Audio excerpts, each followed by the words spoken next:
നമസ്കാരം. ഇപ്പോൾ കിട്ടിയത് തുടങ്ങുന്നു. ഞാൻ സുഹൈൽ മുഹമ്മദ്. വിശദമായ വാർത്തകളിലേക്ക്. വിഴിഞ്ഞം തുറമുഖത്തേക്ക് നിർമ്മാണ സാമഗ്രികളുമായി എത്തിയ ടിപ്പർ ലോറിയിൽ നിന്ന് കല്ല് തെറിച്ച് വീണ് ബൈക്ക് യാത്രികൻ മരിച്ചു. മുക്കോല സ്വദേശി അനന്തുവാണ് മരിച്ചത്. 4ാം വർഷ BDS വിദ്യാർത്ഥിയായിരുന്നു അനന്തു. സംഭവത്തിൽ പ്രതിഷേധിച്ച് യൂത്ത് കോൺഗ്രസ് പ്രവർത്തകർ വിഴിഞ്ഞം തുറമുഖത്തേക്ക് പ്രകടനം നടത്തി. അകത്ത് കടക്കാനുള്ള പ്രതിഷേധക്കാരുടെ ശ്രമം പോലീസ് തടഞ്ഞത് സംഘർഷത്തിനിടയാക്കിയിട്ടുണ്ട്. ലോറി ഡ്രൈവറെ പോലീസ് കസ്റ്റഡിയിലെടുത്തു. എന്നാൽ ദുർബല വകുപ്പുകളാണ് ചുമത്തിയതെന്ന് ആക്ഷേപവുമുണ്ട്. സ്ഥിരമായി നിയമലംഘനത്തിന് നടപടി നേരിടുന്ന ടിപ്പറാണ് അപകടമുണ്ടാക്കിയത്. അമിതഭാരം കയറ്റിയതിനടക്കം പിഴ അടക്കേണ്ടിയും വന്നിട്ടുണ്ട്. MG പ്രതീഷ് തിരുവനന്തപുരത്ത് നിന്ന് ചേരുന്നു. ഒപ്പം ഷഫീദ് റാവുത്തറുമുണ്ട്. MG പ്രതീഷ്, ഒരു അപകടത്തിൽ ഒരു ജീവൻ പൊലിയുന്നു, ദുഃഖകരമായ വാർത്ത. പക്ഷേ ആ അപകടത്തിലേക്ക് കൃത്യമായ അനാസ്ഥ വഴിവെക്കുന്നു എന്ന ആരോപണം അതല്ലേ പ്രതിഷേധത്തിന് അവിടെ ഇടയാക്കുന്നത്? തീർച്ചയായും സുഹൈൽ, കാരണം വലിയ ശക്തമായ പ്രതിഷേധമാണ് ഇന്ന് വിഴിഞ്ഞം മുക്കോലയിൽ ഉണ്ടായത്. രാവിലെ 8 മണിയോടുകൂടിയാണ് വിഴിഞ്ഞം മുക്കോല ഭാഗത്ത് അപകടം നടക്കുന്നത്. കോളേജിലേക്ക് പോവുകയായിരുന്ന 4ാം വർഷ BDS വിദ്യാർത്ഥി അനന്തുവിന്റെ ദേഹത്തു കൂടിയാണ് പാറ പതിച്ചത്. അശ്രദ്ധമായി വാഹനം ഓടിച്ചു എന്നതാണ് പ്രധാനമായും നാട്ടുകാരടക്കം പറയുന്നത്. മറ്റൊന്ന്, അമിതഭാരം ലോറിയിൽ കയറ്റിയിരുന്നു. ഇതാണ് ഒരു അപകടത്തിലേക്ക് നയിച്ചതിന്റെ മറ്റൊരു കാരണമായി പറയുന്നത്. അതുകൊണ്ട് തന്നെ ഈ കാരണക്കാരായവർക്കെതിരെ ശക്തമായ ഒരു നടപടി സ്വീകരിക്കണമെന്നതാണ് പ്രധാനപ്പെട്ട ആവശ്യം. നാളുകളായി നാട്ടുകാർ പരാതിയായി ഉന്നയിക്കുന്നൊരു കാര്യമാണ്. പക്ഷേ അതിന്ന് ഒരു ജീവൻ കൂടി കവരുന്ന ഒരു സാഹചര്യത്തിലേക്ക്, അല്ലെങ്കിൽ അത്തരത്തിൽ ദാരുണമായ ഒരു സംഭവത്തിലേക്ക് പോയി എന്നതാണ് വലിയ പ്രതിഷേധത്തിലേക്ക് നയിച്ചതിന്റെ പ്രധാനപ്പെട്ട കാരണം. യൂത്ത് കോൺഗ്രസ് പ്രവർത്തകരാണ് വിഴിഞ്ഞം കവാടത്തിലേക്ക് പ്രതിഷേധ മാർച്ചുമായി എത്തിയത്. വിഴിഞ്ഞം പ്രധാന കവാടം താണ്ടി യൂത്ത് കോൺഗ്രസ് പ്രവർത്തകർ അകത്തേക്ക് കയറി. ഇതാണ് സംഘർഷത്തിലേക്ക് കലാശിച്ചത്. പോലീസും പ്രവർത്തകരും തമ്മിൽ ഉന്തും തള്ളും കയ്യാങ്കളിയും ഉണ്ടാകുന്നൊരു സാഹചര്യം ഉണ്ടായി. പിന്നീട് ഏറെ പണിപ്പെട്ടാണ് യൂത്ത് കോൺഗ്രസ് പ്രവർത്തകരെ പോലീസ് അവിടെ നിന്ന് അറസ്റ്റ് ചെയ്ത് നീക്കിയത്. രാവിലെയും വലിയ പ്രതിഷേധം വിഴിഞ്ഞം തുറമുഖത്തിന് മുന്നിൽ ഉണ്ടായിരുന്നു. കൃത്യമായൊരു നടപടി ഉണ്ടായില്ലെങ്കിൽ വലിയ പ്രതിഷേധം തുടർ ദിവസങ്ങളിലും ഉണ്ടാകുമെന്നതാണ് പ്രധാനമായും രാഷ്ട്രീയ പാർട്ടികളും നാട്ടുകാരും അടക്കം പറയുന്നത്. നിലവിൽ മെഡിക്കൽ കോളേജ് ആശുപത്രിയിലാണ് അനന്തുവിന്റെ മൃതദേഹമുള്ളത്. ഇൻക്വസ്റ്റ് നടപടികൾ പൂർത്തിയാക്കിയ ശേഷമാണ് മൃതദേഹം മെഡിക്കൽ കോളേജിലേക്ക് മാറ്റിയിരിക്കുന്നത്. മറ്റൊരു പ്രധാനപ്പെട്ട കാര്യം, ഈ ദുർബലമായ വകുപ്പുകളാണ് നിലവിൽ ഈ സംഭവത്തിൽ പോലീസ് ചുമത്തിയിരിക്കുന്നത്. ശക്തമായൊരു നടപടി അല്ലെങ്കിൽ കടുത്ത വകുപ്പുകളടക്കം ഈ കാരണക്കാരായവർക്കെതിരെ ചുമത്തണമെന്നൊരു ആവശ്യം ഇതിനോടകം തന്നെ കുടുംബം ആവശ്യപ്പെട്ടിട്ടുണ്ട്. അത്തരത്തിലടക്കം ഒരു നടപടി പ്രധാനമായും ഈ വിഷയത്തിൽ വേണമെന്നതാണ് കുടുംബവും നാട്ടുകാരും അടക്കം പറയുന്നത്. സുഹൈൽ. ഷഫീദ് റാവുത്തർ കൂടുന്നു. ഷഫീദ്, ഒരു അപകടം അത് സാധാരണമാണ്. അതിൽ ജീവൻ പൊലിയുക എന്നത് ദുഃഖകരമായ സംഭവമാണെങ്കിലും ഉൾക്കൊള്ളാൻ പറ്റുന്നതുമാണ്. പക്ഷേ അസാധാരണത്വം എന്ന് പറഞ്ഞാൽ നിരന്തരമായിട്ട് ഒരേപോലെ നിയമലംഘനം നടത്തിയ ഒരു വാഹനം അതൊരു അപകടം ഉണ്ടാക്കുന്ന ഒരു ജീവൻ എടുക്കുന്നു. ജീവൻ എടുത്തിട്ടും ആ കേസുമായി ബന്ധപ്പെട്ട് ദുർബല വകുപ്പുകൾ ചുമത്തുക എന്ന് പറയുന്നത് അങ്ങേയറ്റം ആക്ഷേപകരമല്ലേ ഷഫീദ്? എന്തൊക്കെ വകുപ്പുകളാണ് ചുമത്തിയിരിക്കുന്നത്? ആക്ഷേപം എന്തൊക്കെയാണ്?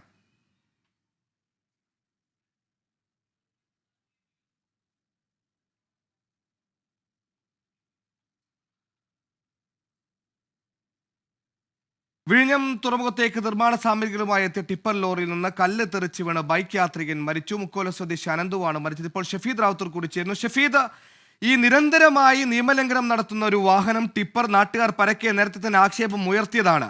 അന്നൊക്കെ കയറൂരി വിട്ട പോലീസ് ഇന്നൊരു അപകടമുണ്ടാക്കി ഒരു മരണം സംഭവിച്ചിട്ടും ദുർബല വകുപ്പുകൾ ചുമത്തി വീണ്ടും ആക്ഷേപിക്കുകയല്ലേ ചെയ്യുന്നത് ഷഫീദ്? ഇക്കാര്യത്തിൽ 2 പ്രധാനപ്പെട്ട കാര്യങ്ങൾ ഗൗരവത്തിലെടുക്കണം. അതിൽ ഒന്ന് എന്ന് പറയുന്നത് അതായത് ഈ അപകടമുണ്ടായി അനന്തു ചികിത്സയിലിരിക്കെ എടുത്ത FIR-ൽ നാട്ടുകാരോ ബന്ധുക്കളോ ആരോപിച്ചിട്ടുള്ള ഗുരുതരമായിട്ടുള്ള നിയമലംഘനം അടക്കമുള്ള കാര്യങ്ങൾ ഉൾപ്പെടുത്തിയിട്ടില്ല എന്നുള്ളത് ഒന്നാമത്തെ കാര്യം. ഒരു പക്ഷേ ഇനി ആ FIR വീണ്ടും കൂടുതൽ വകുപ്പുകൾ ചേർത്തേക്കാം. ഇനി രണ്ടാമത്തെ കാര്യം, അനന്തുവിന്റെ ജീവൻ എടുത്തത് നിയമലംഘനം സ്ഥിരമാക്കിയൊരു വാഹനമാണ് എന്നുള്ളതാണ്. പക്ഷെ എന്നിട്ടും ഇത്തരം വാഹനങ്ങൾ അവരുടെ ഓവർലോഡ് അടക്കമുള്ള കാര്യങ്ങളുമായി തുടരുന്നു എന്നുള്ളതാണ് ഏറ്റവും ഗൗരവമുള്ള കാര്യം. 5 ദിവസം മുൻപും ടിപ്പറിന് ഗതാഗത വകുപ്പ് പിഴ ചുമത്തിയിരുന്നു. പിഴ ചുമത്തിയത് റോഡ് നിയമം പാലിക്കാത്തതിനാലാണ്. ഓവർലോഡിന് മുൻപും പിഴ ചുമത്തി. 2023 ഓഗസ്റ്റ് 14-നാണ് ഇപ്പോൾ ഈ അപകടം ഉണ്ടാക്കിയ അതേ സംഭവം, അതേ നിയമലംഘനം ഓവർലോഡിന് പോലീസ് പിഴ ചുമത്തിയിട്ടുള്ളത്. ഈ ഇതിന്റെയും വിവരങ്ങൾ അത് പോലീസും മോട്ടോർ വാഹന വകുപ്പിൽ നമുക്ക് ലഭിച്ചിട്ടുണ്ട്. 2023 ഓഗസ്റ്റ് മാസം മാത്രം 5-ലധികം തവണ പിഴ ഈടാക്കിയ ഒരു വാഹനമാണ് ഇതെന്നുള്ളതും ഏറ്റവും ശ്രദ്ധേയമായ കാര്യം. ഗോകുൽ, ശരി, തുടർച്ചയായ ഓവർലോഡിനും നിയമലംഘനങ്ങൾക്കും പിഴ വാങ്ങിയ അതേ ടിപ്പർ ഇടിച്ചെന്നൊരു വിദ്യാർത്ഥി കൂടി മരിച്ചിരിക്കുന്നു. പിഴ അടക്കുന്നതിൽ അപ്പുറത്തേക്ക് നിയമലംഘനങ്ങൾ ഒരു കുറവും ഉണ്ടാകുന്നില്ല. തെരഞ്ഞെടുപ്പ് വാർത്തകളിലേക്കാണ്. തെരഞ്ഞെടുപ്പ് ഗോദ ചൂടുപിടിക്കുന്നു.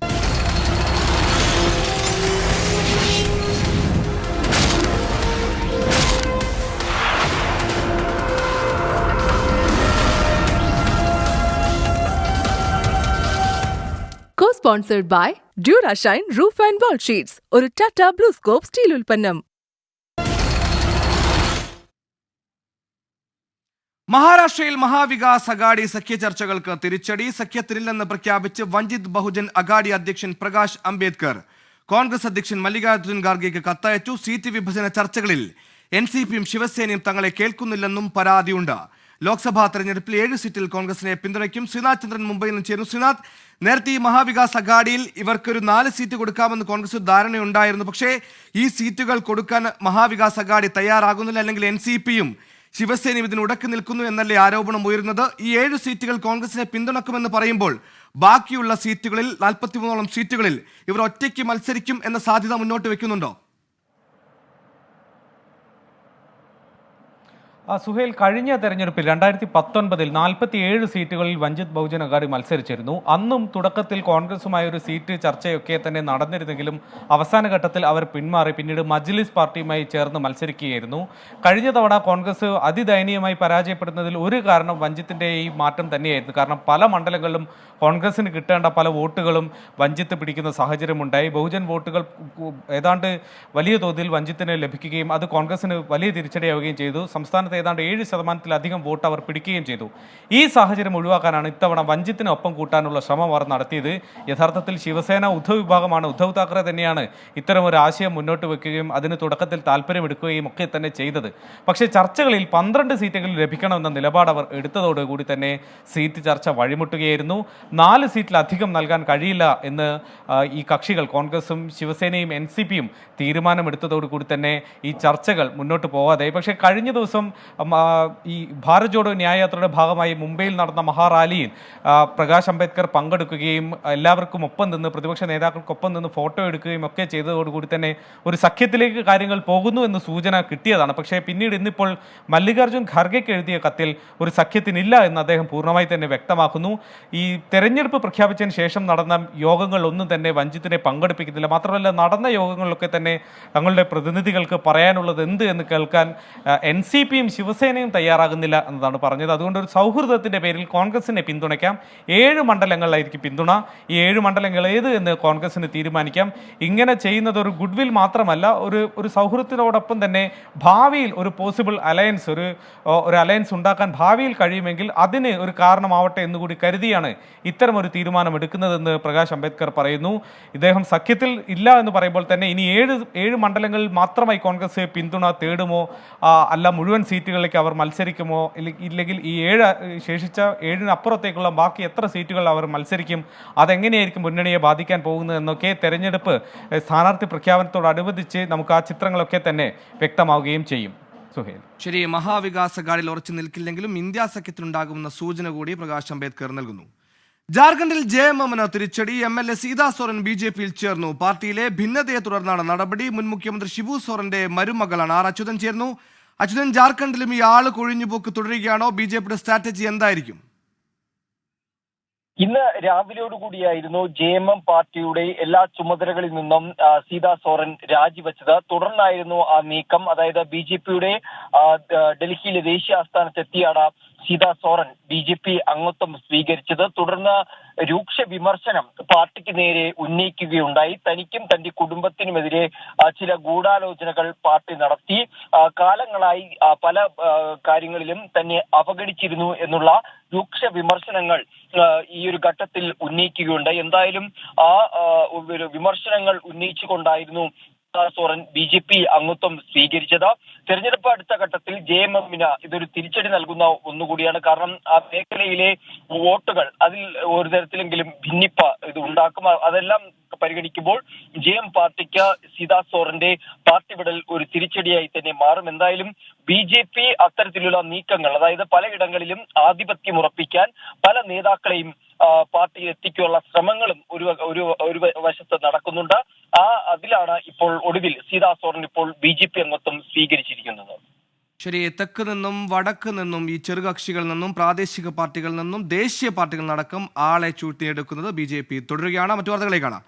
പത്തനംതിട്ടയിൽ UDF സ്ഥാനാർത്ഥി ആന്റണിയുടെ തെരഞ്ഞെടുപ്പ് കൺവെൻഷനിൽ നിന്ന് മുതിർന്ന കോൺഗ്രസ് നേതാവ് K ശിവദാസൻ നായർ വിട്ടുനിന്നു.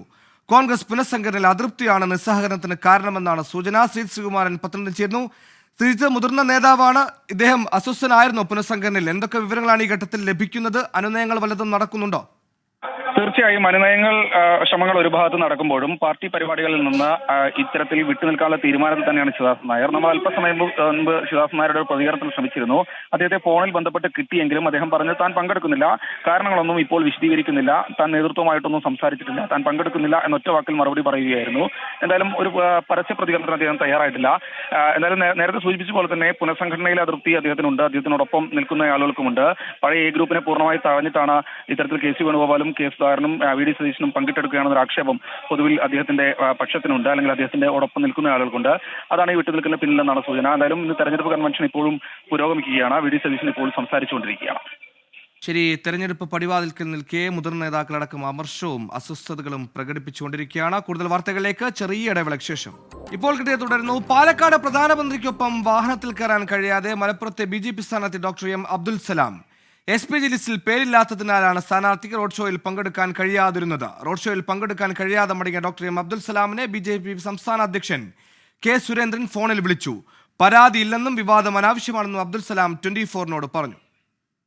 ഞാൻ പോയത് മോഡിജി അടുത്ത് വരുന്നുണ്ട്, മോഡിജിയെ കാണണം, ഗ്രീറ്റ് ചെയ്യണം, പറ്റുമെങ്കിൽ ഒരു ഫോട്ടോ എടുക്കണം, പറ്റുമെങ്കിൽ അദ്ദേഹത്തെ വിളിച്ചിവിടെ കൊണ്ടുവരാൻ ശ്രമം നടത്തണം, അത്രയും മാത്രമേ ഉള്ളായിരുന്നു. അത് ഭംഗിയായിട്ടാണ്.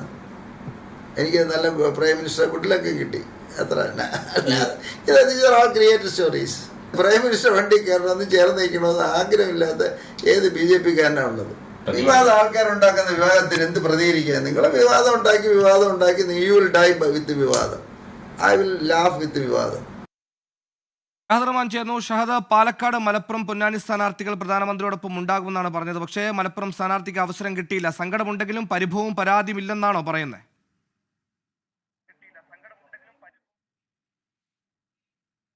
സുഹേൽ അദ്ദേഹം പറയുന്നത്. കാരണം അദ്ദേഹത്തിന് ആഗ്രഹമുണ്ട്, കാരണം പ്രധാനമന്ത്രിക്കൊപ്പം ഇത്തരമൊരു വേദി പങ്കിടാൻ അദ്ദേഹത്തിന് ആഗ്രഹമുണ്ട്. പക്ഷേ അദ്ദേഹത്തിന്റെ പേരുണ്ടായിരുന്നില്ല, എന്നാൽ അതിന് അദ്ദേഹത്തിന് പരാതിയില്ല എന്ന കാര്യമാണ് അദ്ദേഹം പറയുന്നത്. ഇത്തരമൊരു വാർത്ത വരികയും ഇത് വിവാദമാവുകയും ചെയ്ത പശ്ചാത്തലത്തിൽ BJP സംസ്ഥാന നേതൃത്വം തന്നെ അദ്ദേഹത്തെ ബന്ധപ്പെടുകയും ഇതുമായി ബന്ധപ്പെട്ട കാര്യങ്ങൾ ചോദിച്ച് മനസ്സിലാക്കുകയും ചെയ്തു. ആ ഘട്ടത്തിൽ അദ്ദേഹം അവരോട് പറഞ്ഞതും സമാനമായിട്ടുള്ള കാര്യമാണ്, തനിക്ക് പരാതിയില്ല എന്നൊരു കാര്യമാണ് പറഞ്ഞിട്ടുള്ളത്. മറ്റ് വിവാദങ്ങളൊക്കെ തന്നെ മാധ്യമ സൃഷ്ടിയാണ് എന്നൊരു കാര്യവും അദ്ദേഹം പറഞ്ഞു വെക്കുന്നുണ്ട്. പ്രധാനമായിട്ടും പൊന്നാനി, ഒപ്പം തന്നെ മലപ്പുറം, പാലക്കാട് മണ്ഡലങ്ങളിലെ സ്ഥാനാർത്ഥികളെ ഉൾക്കൊള്ളിക്കാനായിരുന്നു തീരുമാനിച്ചിട്ടുണ്ടായിരുന്നത്. എന്നാൽ അപ്രതീക്ഷിതമെന്ന് പറയട്ടെ, ഈ ജാഥ തുടങ്ങുന്നതിന് തൊട്ട് മുൻപ് സുരക്ഷാ ഉദ്യോഗസ്ഥർ പേര് വിളിക്കുന്ന ഘട്ടത്തിൽ അദ്ദേഹത്തിന്റെ പേരുണ്ടായിരുന്നില്ല എന്നുള്ളതാണ്. പക്ഷേ അദ്ദേഹത്തിന് അതിൽ പരാതിയില്ല എന്ന കാര്യം അദ്ദേഹം ആവർത്തിക്കുകയും ചെയ്യുന്നുണ്ട്.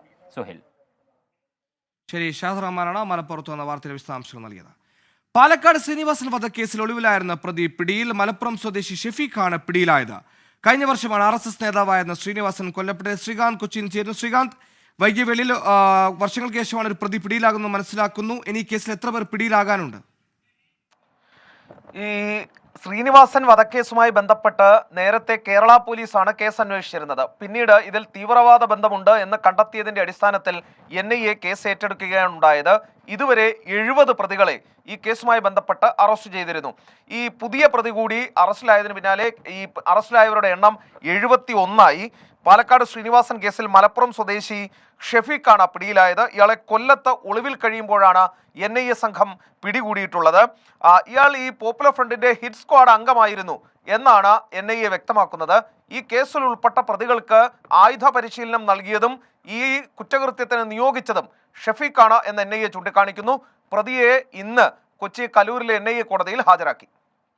ശരി, ശ്രീകാന്താണ് വാർത്തയുടെ വിശദാംശങ്ങൾ നൽകിയത്. രഞ്ജിത്ത് കേസിൽ ഒരാൾ കൂടി പിടിയിലായിരിക്കും. പേരാമ്പ്ര അനു കൊലക്കേസിൽ കസ്റ്റഡി ലഭിച്ച പ്രതി മുജീബ് റഹ്മാനെ പോലീസ് ആദ്യം എത്തിക്കുക കണ്ണൂർ മട്ടന്നൂരിൽ. ഇവിടെ നിന്ന് മോഷ്ടിച്ച ബൈക്കിലാണ് പ്രതി പേരാമ്പ്രയിലെത്തിയത്. കൃത്യം നടന്ന സ്ഥലത്ത് പ്രതി എത്തിച്ചുള്ള തെളിവെടുപ്പ് പിന്നീട് നടക്കും. 4 ദിവസമാണ് കസ്റ്റഡി കാലാവധി. കൊലപാതക സമയത്ത് പ്രതി ധരിച്ചിരുന്ന വസ്ത്രങ്ങൾ വീട്ടിൽ നിന്ന് കണ്ടെടുത്തു. അഭിജിത്ത് പുഴക്കുന്ന കോഴിക്കോടും ചേരുന്ന അഭിജിത്ത്, 4 ദിവസത്തെ കസ്റ്റഡി ലഭിച്ചിരിക്കുകയാണ്. തുടക്കത്തിലെ ഈ കേസിൽ നിർണായകമായത് ഈ ബൈക്ക് കേന്ദ്രീകരിച്ചുള്ള അന്വേഷണമായിരുന്നു. അതുകൊണ്ട് തന്നെ കസ്റ്റഡി കാലാവധിയിൽ ആദ്യം അന്വേഷിക്കുന്ന ഈ ബൈക്ക് മോഷണവുമായി ബന്ധപ്പെട്ട കാര്യം തന്നെയാണോ? തീർച്ചയായും സുഹേൽ, പ്രതിയുമായി നിലവിൽ പോലീസ് സംഘം കണ്ണൂരേക്ക് തിരിച്ചിട്ടുണ്ട്. കണ്ണൂർ മട്ടന്നൂരിൽ എത്തിച്ചാണ് ആദ്യം തെളിവെടുപ്പ് ഉണ്ടാകുക. ഇവിടെ വെച്ചാണ് പ്രതി ഈ ബൈക്ക് മോഷ്ടിക്കുന്നത്. ഈ ബൈക്കുമായാണ് അനുവിന്റെ പ്രദേശമായ നൊച്ചാടിലേക്ക് പ്രതി എത്തുകയും ചെയ്തത്. പിന്നീടാണ് ഈ സംഭവ സ്ഥലത്തേക്ക് പ്രതിയുമായി എത്തിച്ചുള്ള തെളിവെടുപ്പ് ഉണ്ടാവുക. അതൊരു മുൻകരുതൽ പോലീസ് ഇക്കാര്യത്തിൽ എടുക്കുന്നുണ്ട്. കാരണം വൈകാരികമായ രീതിയിലുള്ള ഒരു പ്രതികരണം ഈ പ്രതിയെ കൊണ്ടുവരുമ്പോൾ, പ്രതിയെ തെളിവെടുപ്പിനായി എത്തിക്കുമ്പോൾ നാട്ടുകാരുടെ ഭാഗത്തുനിന്നുണ്ടാകാനുള്ള ഒരു സാധ്യത പോലീസ് തള്ളിക്കളയുന്നില്ല. അതിനാൽ തന്നെ അതിനുള്ള മുന്നൊരുക്കങ്ങൾ നടത്തിയ ശേഷമായിരിക്കും പ്രതിയുമായി ഈ കൃത്യം നടത്തിയ സ്ഥലത്ത് എത്തിച്ചുള്ള തെളിവെടുപ്പ് ഉണ്ടാവുക. തുടർന്ന് ഈ അനുവിന്റെ ആഭരണങ്ങൾ വിറ്റ മലപ്പുറം കൊണ്ടോട്ടിയിൽ എത്തിച്ചും തെളിവെടുപ്പ് നടക്കേണ്ടതുണ്ട്. ഇങ്ങനെ മൂന്ന് സ്ഥലങ്ങളിൽ ക്രൂരകൃത്യം നടത്തിയ മുജീബിന് 4 ദിവസത്തെ കസ്റ്റഡിയിലാണ് പോലീസ് വാങ്ങിയിരിക്കുന്നത്. തുടക്കത്തിലെ തെളിവെടുപ്പ് ബൈക്ക് മോഷണവുമായി ബന്ധപ്പെട്ട് മട്ടന്നൂരിലായിരിക്കുമെന്ന വിശദാംശമാണ് അഭിജിത്ത് മുഴക്ക് നൽകിയത്. കൂടുതൽ വാർത്തകളിലേക്ക് വരാം, ചെറിയ ഇടവേളയ്ക്ക് ശേഷം. Welcome back. തൃശൂർ മുള്ളൂക്കരയിൽ എഴുന്നള്ളത്തിനിടെ ആന ഇടഞ്ഞു. തിരുവാണിക്കാവ് വേലയ്ക്കിടെ വാഴക്കോട് വിഭാഗത്തിന്റെ ആനയാണ് ഇടഞ്ഞത്. കുന്നംകുളത്ത് നിന്ന് എലിഫന്റ് സ്ക്വാഡ് എത്തിയ ആനയെ തളച്ചു. സുരജ് സജി തൃശൂരിൽ ചേരുന്നു. സുരജ്, എന്താണ് വിവരങ്ങൾ? സുഹേൽ, മണിക്കൂറുകൾ നീണ്ട പരിശ്രമത്തിനൊടുവിലാണ് ഇപ്പോൾ ഈ ആനയെ തളച്ചിരിക്കുന്നത്. മുള്ളൂർക്കര തിരുവാണിക്കാവ് ക്ഷേത്രത്തിലെ വേലക്കെത്തിച്ച ആനയായിരുന്നു. അതിൽ ഈ വാഴക്കോട് വിഭാഗത്തിന്റെ പൂരം 3 ആനകളായിരുന്നു ഈ പൂരത്തിലുണ്ടായിരുന്നത്. ആ പൂരം തുടങ്ങി 200 മീറ്റർ പിന്നിടുമ്പോൾ കൂട്ടത്തിലുണ്ടായിരുന്ന ഒരു ആന ഇടയുകയായിരുന്നു. ഏറെ നേരം ഈ റോഡിന് നടുവിൽ നിന്ന് ആന പരിഭ്രാന്തി പരത്തി. ഇതോടുകൂടി ഇരു സൈഡിൽ നിന്നും, അതായത് പ്രധാന പാതയാണ്, പാതയുടെ ഇരുഭാഗത്തും വാഹനങ്ങൾ തടഞ്ഞ് ഈ ഭാഗത്തു കൂടിയുള്ള ഗതാഗതം ഉൾപ്പെടെ നിയന്ത്രിച്ചുകൊണ്ടാണ് ഈ അപകടം ഒഴിവാക്കിയത്. അല്പസമയത്തിന് ശേഷം കുന്നംകുളത്ത് നിന്നുള്ള എലിഫന്റ് സ്ക്വാഡ് എത്തിയാണ് ആനയെ തളച്ചത്. ആന എന്തായാലും സമീപത്തെ ആളൊഴിഞ്ഞ ഒരു പറമ്പിലേക്ക് മാറ്റി സ്ഥാപിച്ചിട്ടുണ്ട്. ആശ്വാസകരമാണ്. സുരജാണ് വിവരം നൽകിയത്. ആശങ്കപ്പെടേണ്ട സാഹചര്യമില്ല, എല്ലാം ആശ്വാസകരമാണ്. ഇപ്പോൾ ഇതൊരു വാർത്തയിലേക്ക്. എൻസിപിയുടെ ക്ലോക്ക് ചിഹ്നം അജിത് പവാർ വിഭാഗത്തിന് ഉപയോഗിക്കാമെന്ന് സുപ്രീം കോടതി. ശരത് പവാർ വിഭാഗത്തിന് കൊമ്പ് വിളിക്കുന്ന മനുഷ്യന്റെ ചിഹ്നം നൽകണമെന്നും സുപ്രീം കോടതി തെരഞ്ഞെടുപ്പ് കമ്മീഷനോട് നിർദ്ദേശിച്ചു. ക്ലോക്ക് ചിഹ്നം അജിത് പവാർ ഉപയോഗിക്കുന്നത് തടയണമെന്നാവശ്യപ്പെട്ട് ശരത് പവാർ വിഭാഗം നൽകിയ ഹർജിയിലാണ് ഉത്തരവ്. രാധാകൃഷ്ണൻ ചേരുന്നു. രാധാകൃഷ്ണൻ, ഈ ലെജിസ്ലേറ്റീവ് മെജോറിറ്റിയുടെ ഭാഗമായി യഥാർത്ഥ പാർട്ടി അത് അജിത് പവാറിൻ്റെതാണെന്ന് അടക്കം തെരഞ്ഞെടുപ്പ് കമ്മീഷൻ നേരത്തെ പറഞ്ഞിരുന്നു. ഇപ്പോൾ ചിഹ്നവും നഷ്ടപ്പെട്ടിരിക്കുന്നു ശരത് പവാർ. എന്തൊക്കെയാണ് വിവരങ്ങൾ?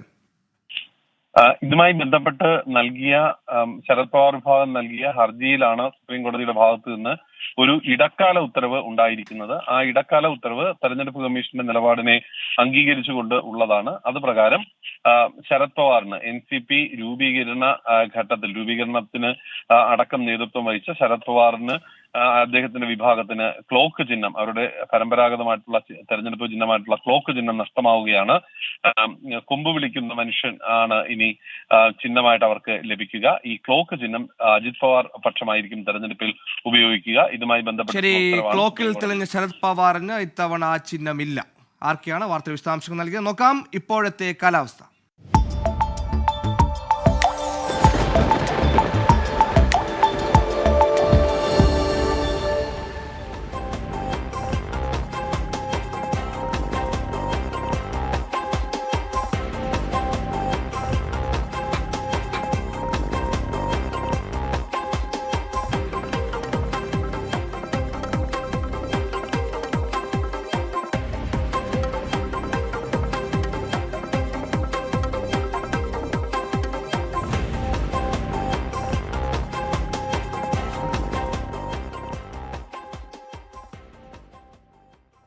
ഇപ്പോൾ കിട്ടിയത് പൂർണ്ണമാകുന്നു. ഇനി 100 ന്യൂസിന്റെ സമയമാണ്. കീർത്തന ചേരും. നന്ദി.